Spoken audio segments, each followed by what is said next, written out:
Welcome to another episode of Foraging in Spring in England. Today we're going to be looking at the two garlics, wild garlic and garlic mustard.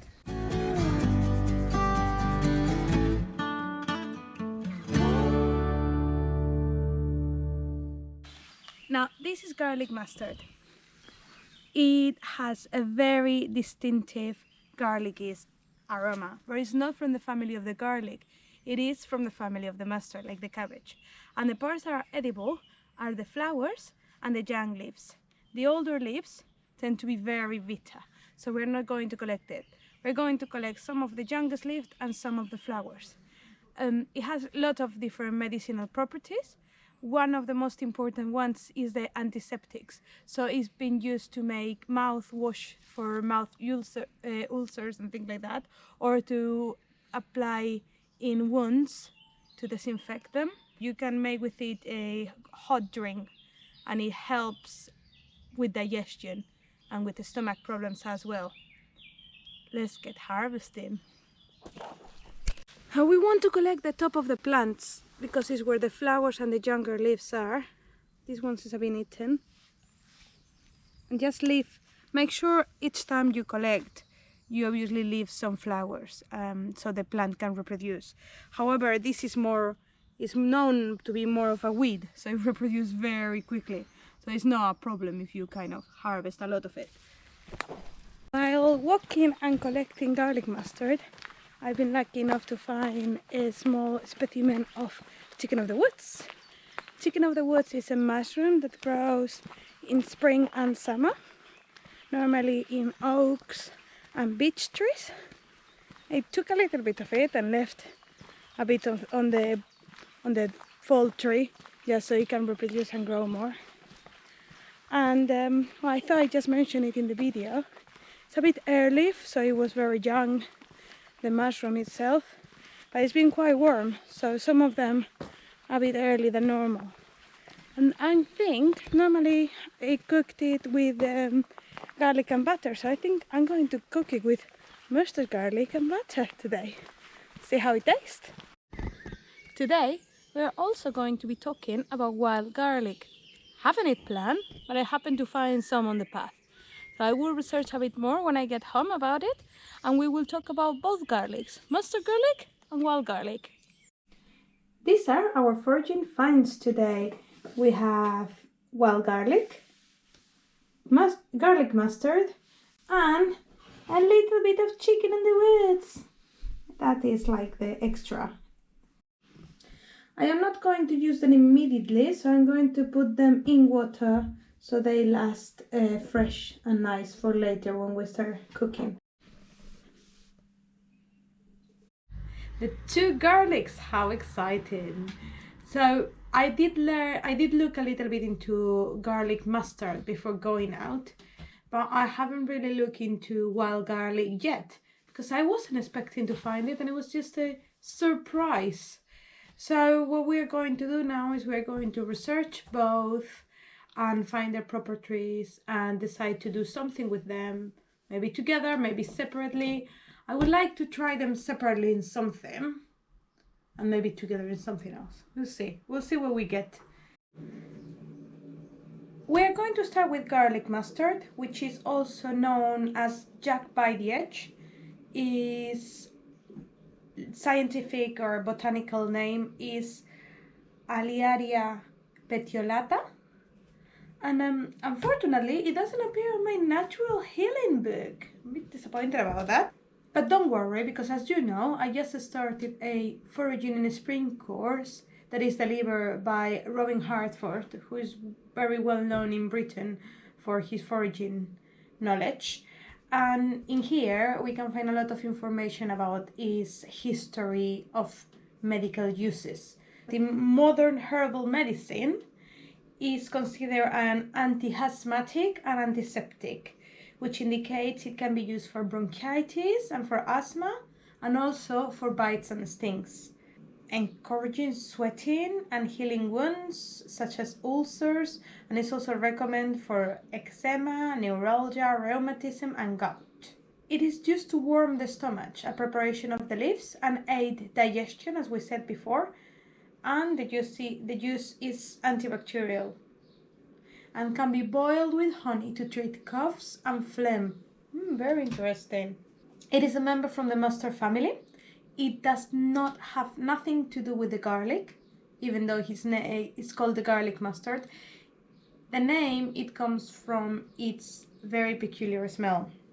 In this book, it says that you can use the leaves to prepare a sauce to accompany lamb and herrings, and that you can also create a sauce by chopping young leaves together with a little mint and mix it with sugar and vinegar.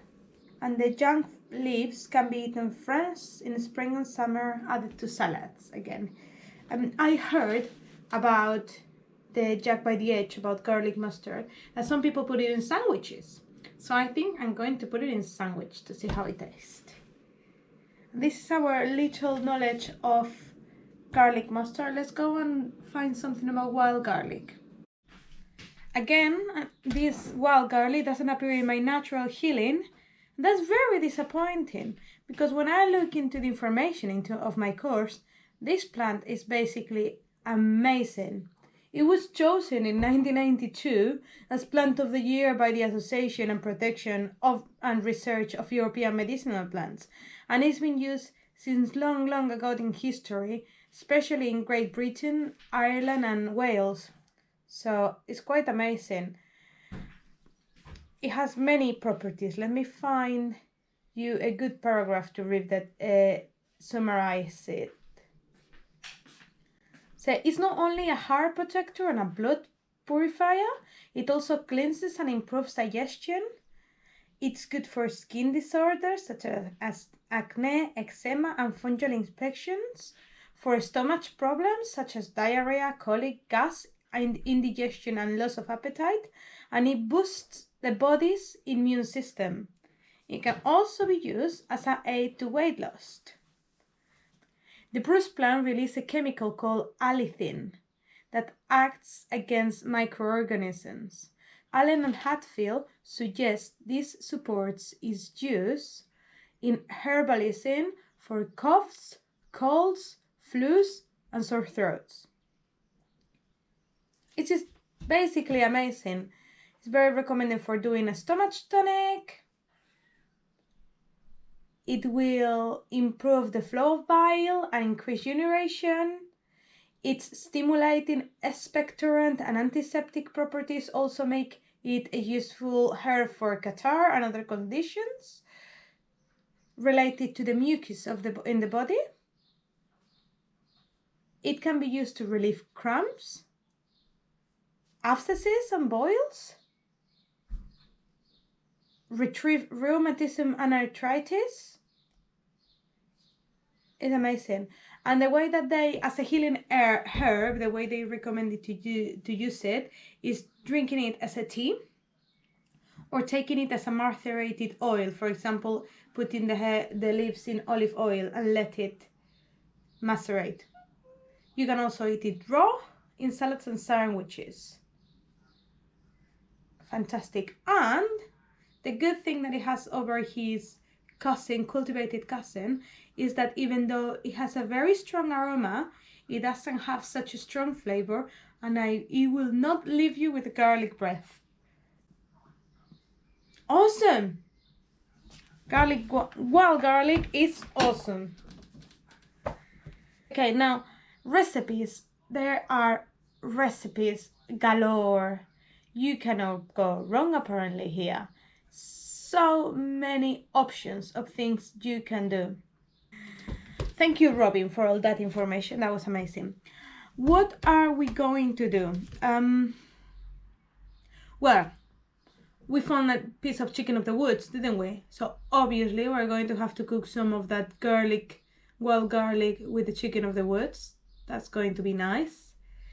I am going to try the garlic mustard in a sandwich. And I definitely want to put it in a pesto. So I will make a pesto with both the wild garlic and the garlic mustard. And finally, by Pete's suggestion, my partner has requested that I put it in the beef stew where I was going to add the cleavers. So now we're going to put everything in that stew. That stew is going to be like the Saint Grail of the stews. Until here, all our little research. I think now we need to get cooking. So the first thing we're going to prepare today with the garlic mustard, only with the garlic mustard, it is a sandwich. We're just going to add some leaves of garlic mustard and a bit of the flowers to our sandwich to give it a bit of a flavor.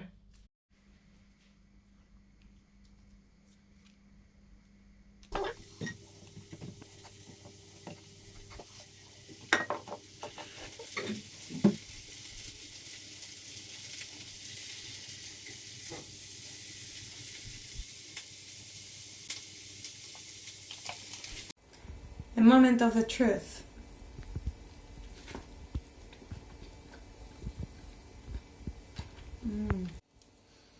The whole sandwich is very nice. To be honest, it has a lot of stuff in it, so it's not very intense, the flavor of the mustard cream, but you can taste a garlicky flavor. It's very good. I like it. I recommend it. Put it in your sandwich.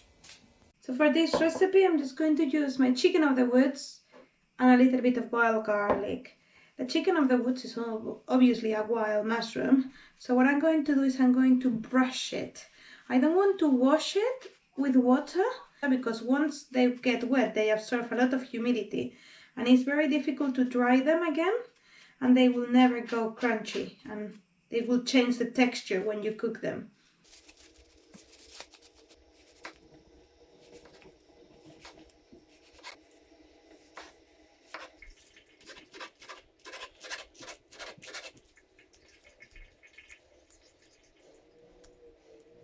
How exciting!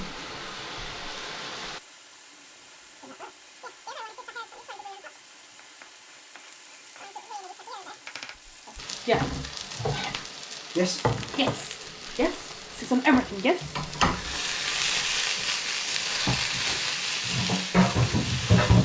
Just as a garnish on the side of the plate.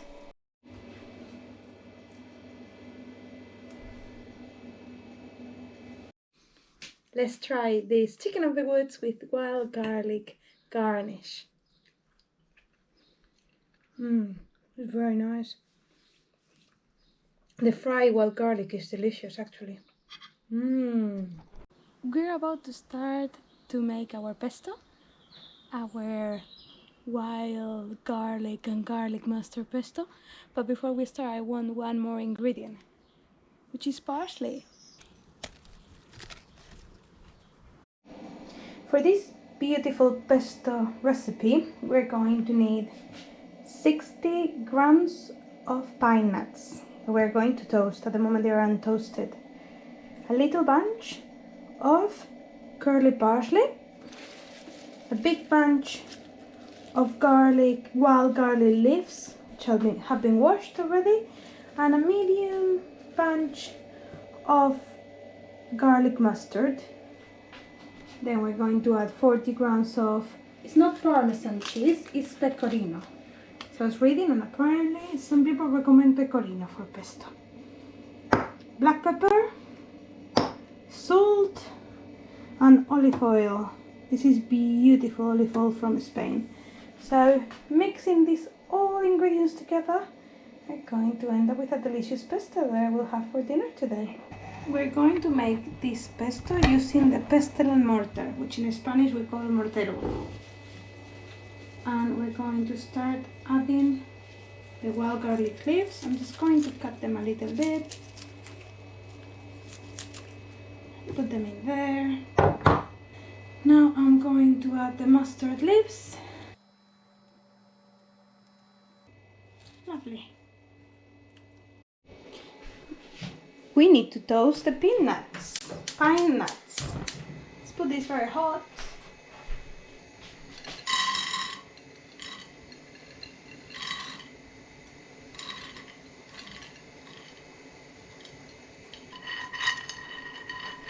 You can see how they are changing color.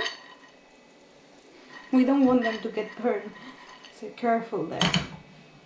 Now they are toasted, we're going to leave them 1 minute to cool down. And we're going to add them. Lovely. We're going to add a pinch of salt.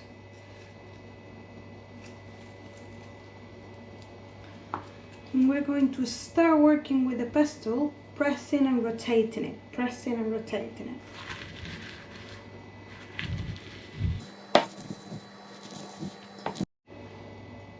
I almost forgot the curly leaves, the curly parsley. Add it to the mortar as well. You don't have to have a mortar to do this. You can do it in a food processor and it's actually easier. I just really wanted to get it done here. The next step is going to be add the pecorino cheese. I think I'm going to put a bit less cheese to start with. Last bit of cheese. The last bit is to add the olive oil, and we're going to mix it with a small spoon, little by little.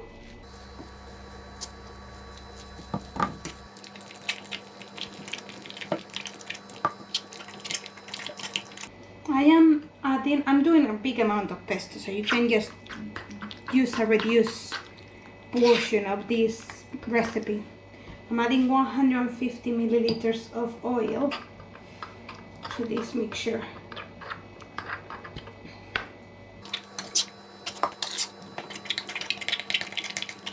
And finally, squirt of lemon.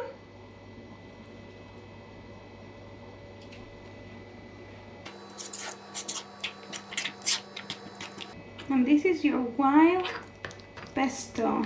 Okay, shall we try it? Let's try it.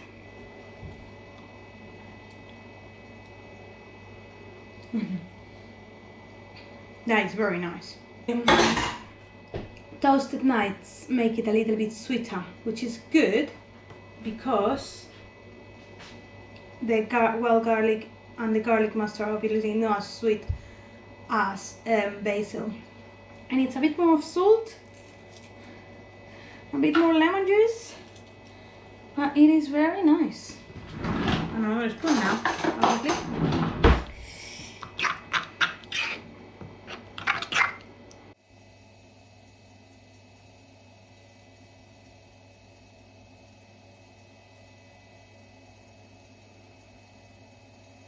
This is the end of our garlic foraging episode. Really like the garlic mustard leaves in the sandwich, the leaves of wild garlic fried with mushrooms, absolutely delicious. But I think my winner chicken dinner is definitely the pesto. It's very nice. I can't wait to eat it tonight with my pasta. I'm going to do a stuffed chicken tomorrow, so a stuffed chicken breast tomorrow, maybe put in a focaccia. I have a friend, my friend Ben is a cook, is a chef. I put you the link to the channel up there, and he's already telling me lots of things to do with it that I really appreciate. So I hope you enjoy it. I hope you find something new. I am amazed by wild garlic. I think it has to be my favorite herb so far that we have been learning about. But yes, get out there, find some wild food and get exploring. Now, it is very easy to recognize these two herbs because of their smell. They are very aromatic, so they don't have, you cannot go wrong with them. So go out there and try to find them. If you do cook anything with it, they are super versatile, so you can use them in many different ways. Let me know in the comments, please. Let me know if you do something with it. If you like this video, subscribe and come again and learn more about plants and recipes and things to do with it and why they are good for your body. Bye!